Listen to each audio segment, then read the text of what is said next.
पुंडलिक वरदे हरी विठ्ठल श्री ज्ञानदेव तुकाराम। पंढरनाथ भगवान की जय, प्रभु रामचंद्र भगवान की जय, पवनसुत हनुमान की जय, उमापती महादेव की जय। गयासूर नावाचा एक महान दैत्य होता। त्यानं कठोर तपश्चर्या करून शंकरांना प्रसन्न केले होतं। गयासुराच्या भक्तीने प्रसन्न झालेले महादेव प्रगट झाले व गयासुराला म्हणाले, मी तुझ्यावरती प्रसन्न आहे, तुला हवा असेल तो वर तू मला मागून घे। तेव्हा गयासुर म्हणाला, काशी ही तुझी राजधानी आहे, पण तेथे मुक्तिदान क्वचितच मिळते। तेव्हा महादेव म्हणाले, मी काशीत सायुज्य मुक्ती देतो, जीवजंतूंना मृत्यू आला की त्यांना मुक्ती मिळते। गयासुर म्हणाला, हे परमेश्वरा, तू जर माझ्यावर प्रसन्न झाला असशील तर मी ज्यांना ज्यांना पाहीन त्यांना त्यांना तू मुक्ती दे, माझ्या दृष्टीला असे सामर्थ्य दे। महादेव म्हणाले, तुझे सामर्थ्य फार मोठे आहे, तुझे पुण्य असामान्य आहे। आता तू कीटक देशातील फाल्गु नदीच्या तीरावर राहा, तिथं तुझे मनोरथ सिद्धीला जाईल असा वर देऊन महादेव काशीला गेले। मग गयासूर फाल्गु नदीच्या तीरावरती शिव ध्यान करीत बसला।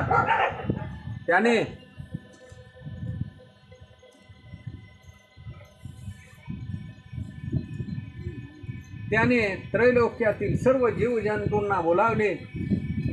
त्याच्यावरती गयासुराची दृष्टी पडता सर्वांची पापे नष्ट झाली व त्यांना मुक्ती मिळाली।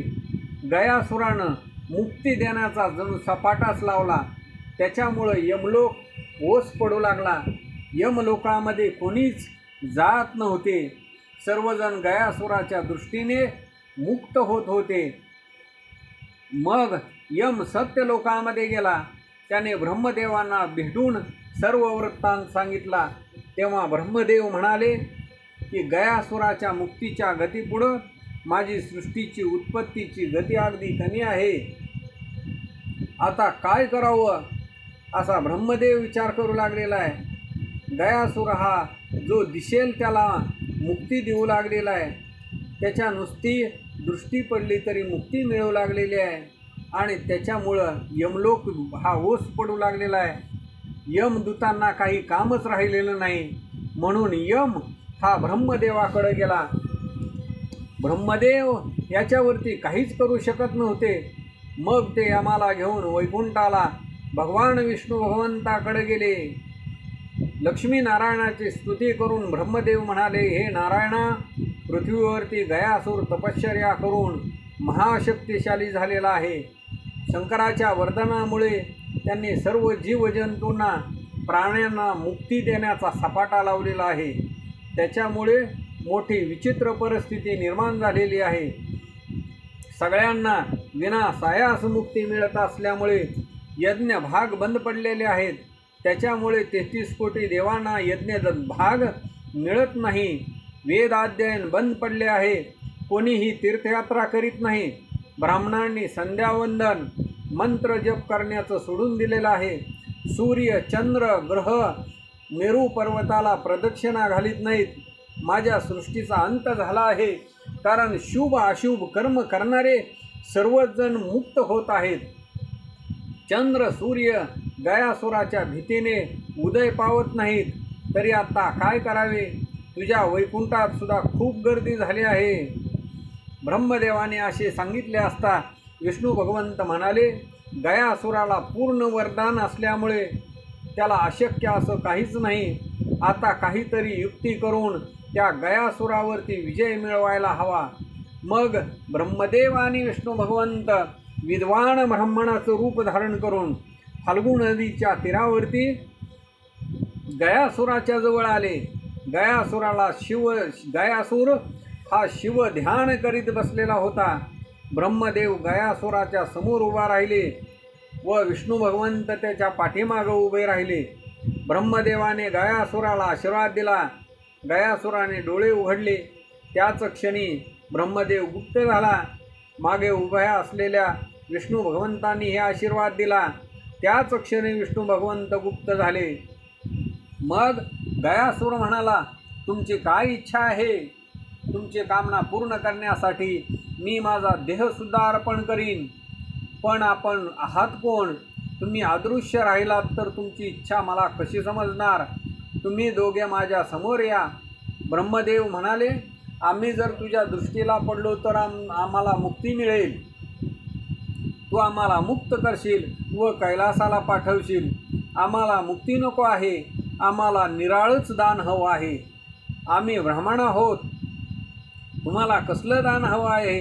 असं गयासुरानं विचारलं असता ब्रह्मदेव म्हणाले, तू अगोदर आम्हाला वचन दे, मग मी तुला सांगतो. गयासूर म्हणाला, मी वचन दिलं. मी ब्रह्मा व रुद्र यांना साक्षी ठेवून वचन देतो. असं बोलून गयासुरानं हातामध्ये पाणी घेतलं. ब्रह्मदेव म्हणाले, अवघ्या त्रैलोक्यामध्ये तुझ्यासारखा थोर दुसरा कोणी नाही. तू मोठा दानशूर आहेस. मला तुझ्या पाठीवरती यज्ञ करायचा आहे. गयासूर म्हणाला, किती महिने, किती वर्ष? तेव्हा ब्रह्मदेवाने सांगितलं, 6 महिने तुझ्या पाठीवरती यज्ञ करायचा आहे.